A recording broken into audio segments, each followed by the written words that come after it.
नमस्कार दोस्तों।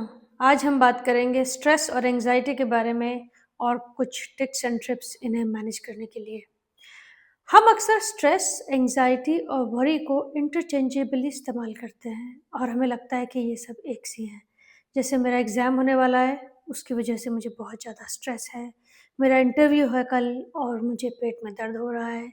ये सभी तरह-तरह के सिम्पटम्स हैं।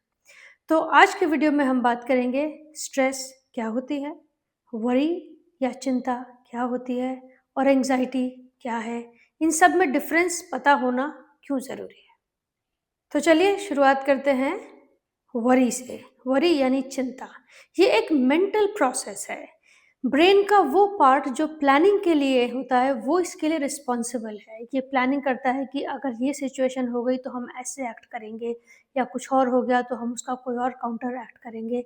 लेकिन जब इस पैटर्न को छोड़कर ये लगातार सोचने लगे कि अगर कुछ बुरा हो गया तो, लोगों ने मुझे पसंद नहीं किया तो, प्रेजेंटेशन के बीच में कंप्यूटर बंद हो गया तो, थोड़ी चिंता फ़ायदेमंद होती है। अगर हमें थोड़ी चिंता है तो ये हमें मोटिवेट करती है काम करने के लिए। जैसे अगर आपको अपने एग्ज़ाम की चिंता है तो आप पढ़ाई करोगे, आपको प्रेज़ेंटेशन की चिंता है तो फिर आप अच्छी मेहनत से उसे बनाओगे।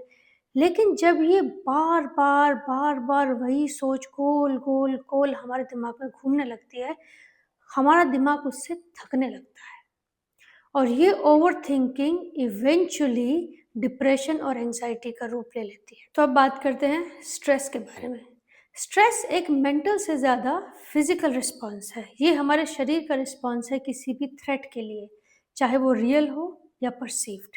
हमारा जो बॉडी है वो फ्लाइट, फ्लाइट और फ्रीज मोड में चला जाता है। मतलब हमारे दिल की धड़कनें बढ़ने लगती हैं, हमें पसीना आने लगता है और बॉडी एड्रेनलिन रिलीज करती है। ये एक नॉर्मल कोपिंग स्ट्रैटेजी है प्रिमिटिव टाइम से, जो कि हमको सेफ रखने के लिए है किसी भी डेंजर से।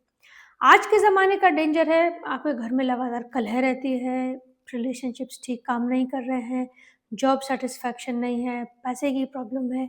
जब इस तरह की स्ट्रेस लगातार बनी रहती है तो ये हमारी बॉडी में तरह-तरह की बीमारियों के रूप ले लेती है।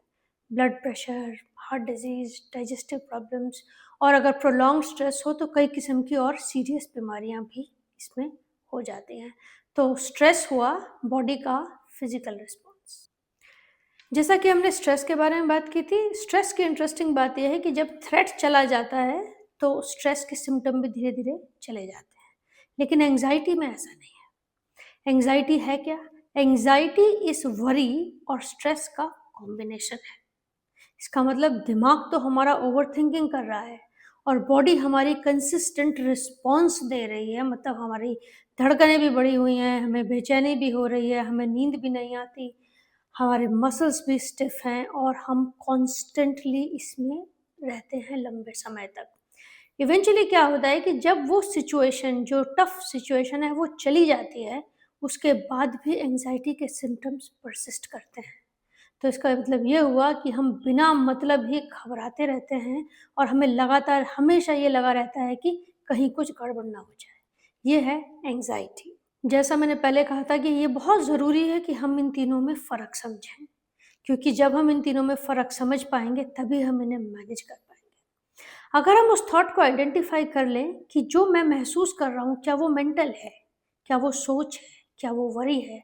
तो मैं मेंटल टेक्निक्स उसमें लगाऊँगी, जैसे माइंडफुलनेस, मेडिटेशन, कुछ पॉजिटिव थॉट लाना, ऐसे एविडेंस देखना कि जो मैं सोच रही हूँ वो सच है भी या नहीं। अगर मुझे स्ट्रेस है यानी मेरी बॉडी रिस्पॉन्स कर रही है तो I will go for a walk, meditation करेंगे या ब्रीदिंग एक्सरसाइजेस करेंगे। अगर हम आइडेंटिफाई कर पाते हैं कि मैं मेंटली भी इसे महसूस कर रही हूँ और मेरे फिजिकली सिम्टम्स भी आ रहे हैं, तो mindful breathing, grounding techniques, meditation, ये सारी टेक्निक्स हम इस्तेमाल करके इसको मैनेज कर सकते हैं।